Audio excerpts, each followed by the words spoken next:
Okay, so now let's solve the same problem using conjugate beam method naman. One of the favorites din ng karamihan. So, sige. Di ba dito na-solve naman na natin yung reaction nito? So, this is 800, right? So, for EY, pangalanan na, solve natin to. 1/4 minus 800. So, that's 600, di ba? Automatic na yan. Di mo na kailang ilista yung summation of forces along tag nito, y equals 0. So, pwede mo na i-recta yan. 8, 9, 10, 11, 12, 13, 14. So, ayan. The same for us to determine the slope at B and C and deflection at C. So, since pinapakuha yung deflection at C, sa conjugate beam, doon na lang ako mag-fixity. Doon ako mag-fixity. Yung reference, ayan. Draw tayo. And then, ayan. So, itong 800, paano yan? Gawa tayo ng moment diagram na by parts. So, itong 800, okay. So, pag minumit mo yan, with respect sa dito, ano value niyan? So, that is just 800 times ilan to? 2, 3, 4, 2, 3, 4, 50. No? 5, 6, 7. Tama. 450. So, that is 800 times 450. 800 times 450. 360,000 pesos. No. 360,000 Newton. That's in Newton millimeters. Mga moment nga kasi yan eh. For a while. Then sunod, itong moment. So, ang ano niyan is pinapalungkot niya yung beam. Mga ganyan yung beam, di ba? So, that is a -1. So, start ka dito. Pwede ko ba kopyahin to? Yes, I can still. Ayan. Okay. Ayan. Or actually, ano pala dapat? Yung broken line na lang.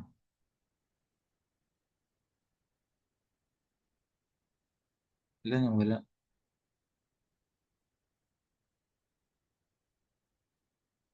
Okay? So, pag moment mo yan, so that is just a rectangle. Pag kinuha mo yung moment by parts pala, rather, yan. So, ganito lang itsura niyan. Hanggang dun lang din yan sa fixity. So, that is already in ano. Again, multiply mo lang to by 1,000 para maging Newton millimeter. Tama? So, ayan. So, 210,000. Dapat 210, naka 360 times 10 to the ano na lang din ako dun. Negative pala siya, negative. Nasa baba siya eh. Then ano pa? So, ayun. Ito wala kasi nandun yung mismong ano niya. Nandun siya sa mismong fixity. So, ito na lang yung last. Yung nasa support. Kaya kailangan natin kunin yan. Unlike kanina sa DIM, ayun. Na kahit hindi. So, that's 600 times 250 na lang naman yan. 600 times 250. Ang moment niyan ay 150,000. So, 150,000 mas mababa kaysa sa 360,000. So, mga dito mas mababa. And 150. 150,000. And 150,000. 150,000. So, yan lang. Yan lang ba? Oh. Then, pag kukunin natin yung slope daw dyan, that is, pag slope, shear yon. Pag deflection, moment netong conjugate beam loading natin. So, paano nakuha to? Kinuha mo lang yung moment by parts ng real beam, then ilaload mo sa conjugate beam. So, since conjugate to, then ito external supports, as is yan sila. Ang mag-change lang, ang free to fixed, then fixed to free. So, dito, as is yan. And take note na mga direction yan is ito, upward, to downward. Okay, so kapag kukuha tayo kunin natin yung reaction dito, kuha tayo ng isang reaction. Oops. Ayan, kunin natin yung reaction dito para makuha natin yung slope at BNC. So, at slope nito, shear lang yan, BNC. Okay. Okay.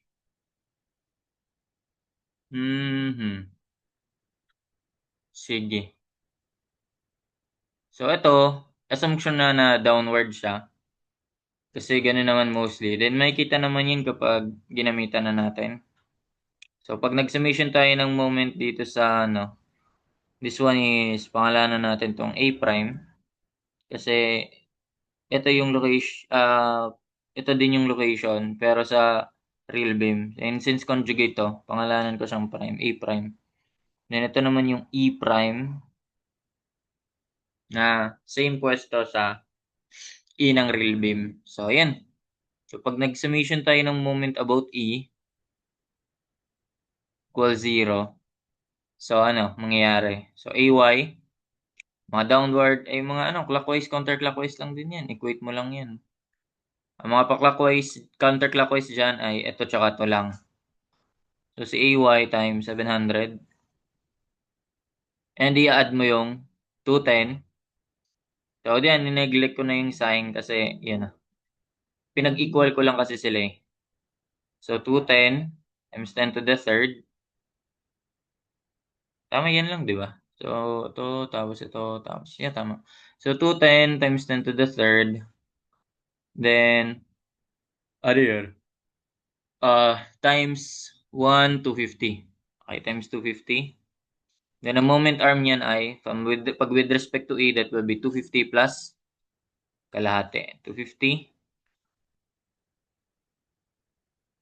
Tama ba? Ay, wait lang. Kaya pala nagtaka ako. So, di ako nag-fixity. Pwede rin naman. Pero kasi pinapahanap yung slope at BNC. Then deflection at C.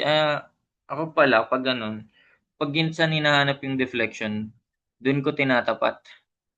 Dun ko tinatapat yung, ayan, yung fixity. Kasi pag deflection mo, moment mo lang siya dun eh. So, ayun. Tapos kahit saan ka tumingin. So, adjust natin. Kaya pala, iba sa nakuha ko. So, that will be, ano ulit to? 800 times 2, 350. So, ayan. Tala yun, 280,000. Change lang natin.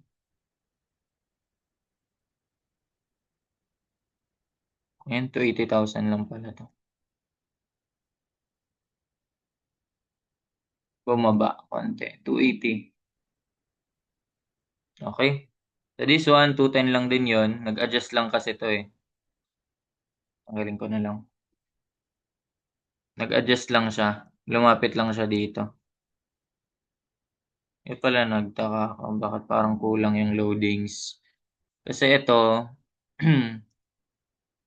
this one will be, di ko alam saan po pwesto yan. Compute muna natin. So that's 600 times 2, 350 din. 600 times 350. 2, 350. 2, 350. Oo nga, 700. 2, 350. So that's 210. Ano mas mataas? Ano mas mataas pa rin yung isa? Okay, so dito lang pala siya. 210,000. Pare sila. 600 times 350. O ano? 210,000. Ayan. Then, syempre, may isa pa tayo. Tik makaligtaan. So, dito. Activate. Mag-activate to. Dito naman siya pag ganun. So, that will be 140,000. So, mas mababa pala siya dito, no? 140,000 lang siya. Tama? 1, 4, 1, 2, 3, 4. Yeah, 140,000. Negative 140,000. Ayan. So this one is downward, upward, downward. Ayan. Summation moment about E, 8 times 700 and 210 times, ayun, 210 times 150 na lang pala yan. Okay, 210 times, ulit-ulit. So 210, again, AY, A prime Y pangalan ko dyan. AY pala yung kanina. A prime Y din yan. 700 tapos, ayun, itong dalawang to. So that's 210 times 150 times moment arm yan galing dito sa EI. E prime I, alin? So that's 250. Ilan yan? Eh, ano na lang natin? Pardon me. That's 250 plus, ano? Plus 100 pa pala, so that's 350. 250 plus 100, that's 350 plus kalahati ng 150 or 75, no? Ayan. So that's 425 para ano? Saan na lang 425. Then may isa pa plus yung 140 naman. 1 half base times height. Triangle yan. Ang base niya ay 140,000. Oops.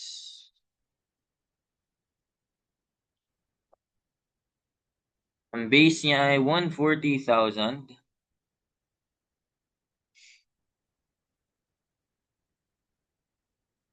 1 half base 140,000 or height. Basta base height magkakapalit. Times 100. Then ang moment arm nun ay sige, rekta na natin. Lagay na natin agad. So that's 250 plus 2/3 ng 100. 2/3 kasi galing siya sa vertex. So that will be 950 over 3. Okay, so yan yung isa. Equate natin yan sa, yan yung mga pa counterclockwise. Equate natin yan sa pa clockwise. So moment natin about E, so that's 1 half. Then base, yan. Height na lang muna. 280,000. 280,000 times 2, 350. Ang moment arm ay, rekta na natin, that's 2, 350. Plus 1/3 naman ng 350. Tama? 350 plus 1/3 ng 2, 350. So that's 1,400 over 3. 1,400 over 3. And add natin sa, lastly, yung last na triangle, 1 half. Base ay 210,000 or height ay 210,000. And then ang height, ang ano niya, other side, 2, 350. And the moment arm ay 2/3 ng 2/3 ng buong yan, that's 350. So 700 over 3. Okay, so kaya na ba ma-solve? Ito, store ko to sa A. Ito, store ko to sa B. Kasi parang di kakayanin ng calc yan. Ito sa C. Ito sa D. Then, anong value ni AY prime? Sige.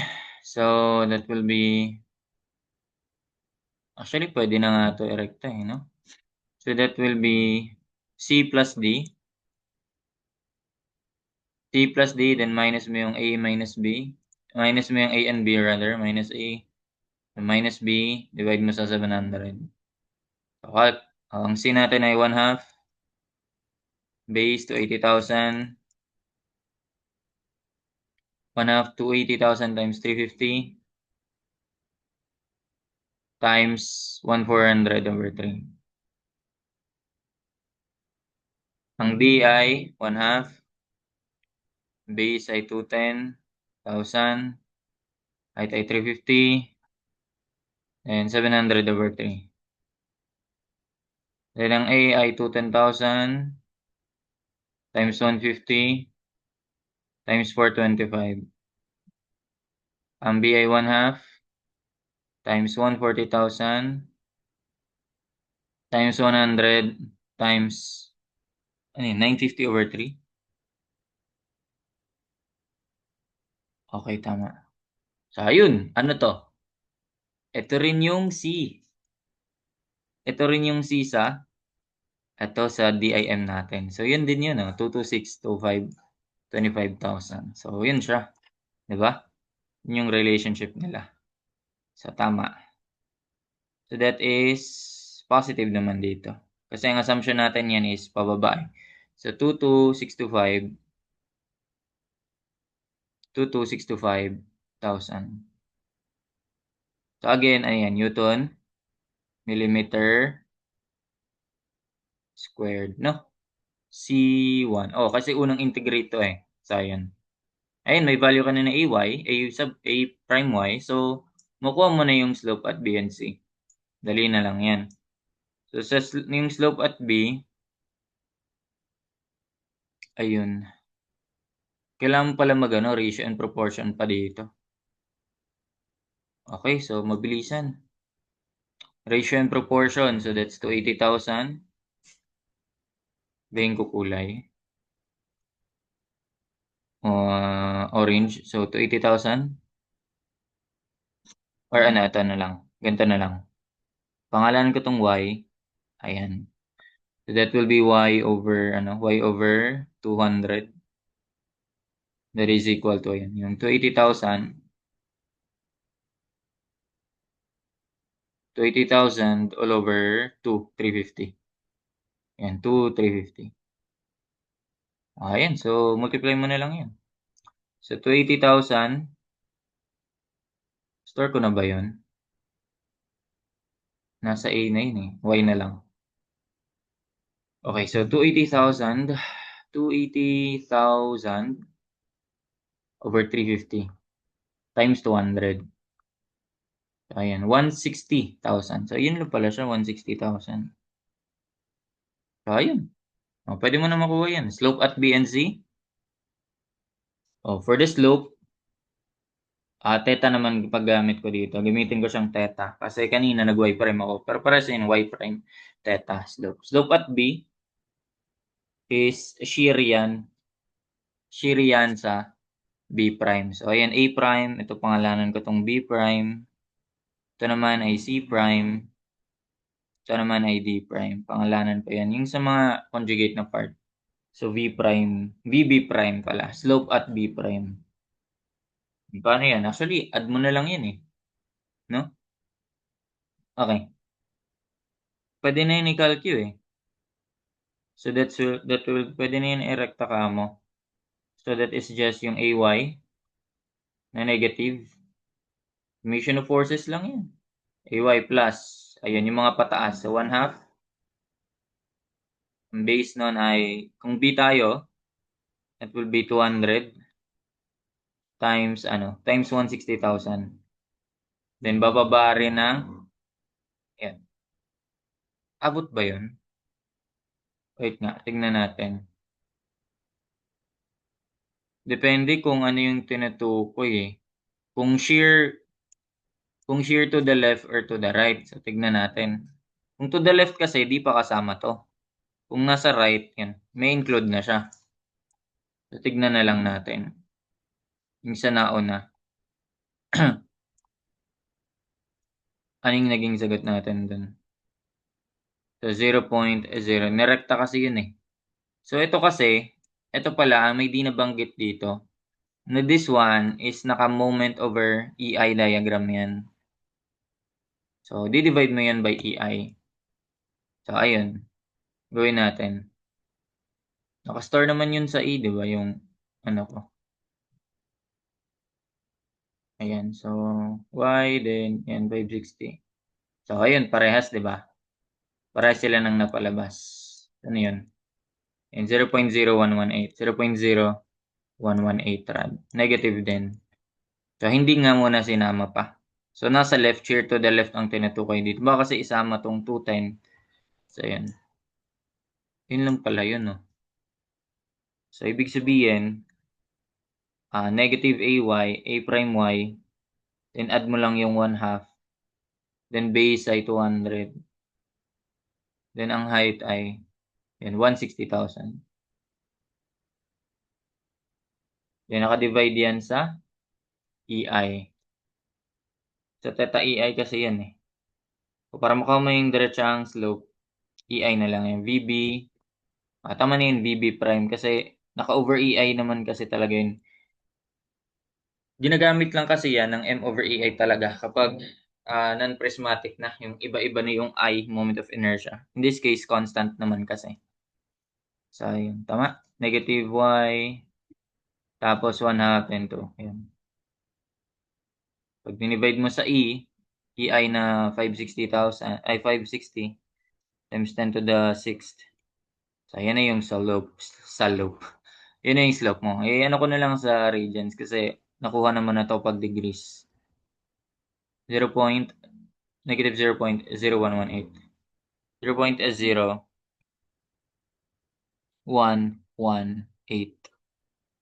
radians. For sunod, yung theta at C naman, so that's VC prime. Paano yun? Ito madadagdagan lang to. Hanggang punta ka dito. So, ayun, may include na yung 210 doon. So, that will be negative AY, A prime Y, AY prime, A prime Y. Kasi yung A prime pala yan. Kahit ano? Ano trip niya? AY prime, tapos ito, yung maximize na to, 1/2. Ang base niya na ay 2,350. Then, magiging height na nun ay yung 280,000. Then, syempre, may downward ka pa na 210. Bawas ulit yun, 210,000 times yung distance. Pasika eh. So, that's 150. Right? So, hindi divide mo lang yan sa EI. Then, yun na yung slope nun. Tignan natin. So, ayun lang. Ayun pala. Negative 1/2, 200. Nope. 300 na to. 350 rather. 350. Then, ito ay ano na. Yung 160 kanina, 280 na. Then, may madadagdag na 210,000 times 150. And over E pa rin. Ayun, same. 0.0095. So, ayun, same sila. Ibig sabihin, tama yung sagot natin. 0.009. Negative 0.009. Sige, 1.5 radians. So, ayan siya. Okay, yan. And finally, deflection at C, yun nga sabi ko. Eto, pipili ka lang kung to the left or to the right. Pero, parehas lang. Kung de-deflection yan, parehas lang. E di yung to the left na lang kasi may AY prime ka na. No? So, pag ganyan kasi, parang magkakat ka ng section, moment mo lang sila about dun and dito at C. So, dito na lang ako titingin kasi kompleto na ako sa ano dyan. Mga value niyan. May AY prime, then CY prime. So, ay, AY prime, then ito. Dito, hindi pa natin nakuha yung EY prime or E prime Y, yung reaction sa E kapag sa conjugate beam na. So, dito na lang tayo sa left, no? O, paano yan? Determine the deflection. Para makuha mo yung deflection at C, kukunin mo yung moment doon sa conjugate beam. So, ganun yan. So, deflection at C, yung moment at, moment at C prime. So, ayun. And syempre, over EI din yan. Okay. Ano magagamit natin dyan? So, siguro positive tayo yung positive clockwise tayo. Positive clockwise. Kasi, tingnan natin. Okay. So, ano yan? Positive clockwise, so 1/2.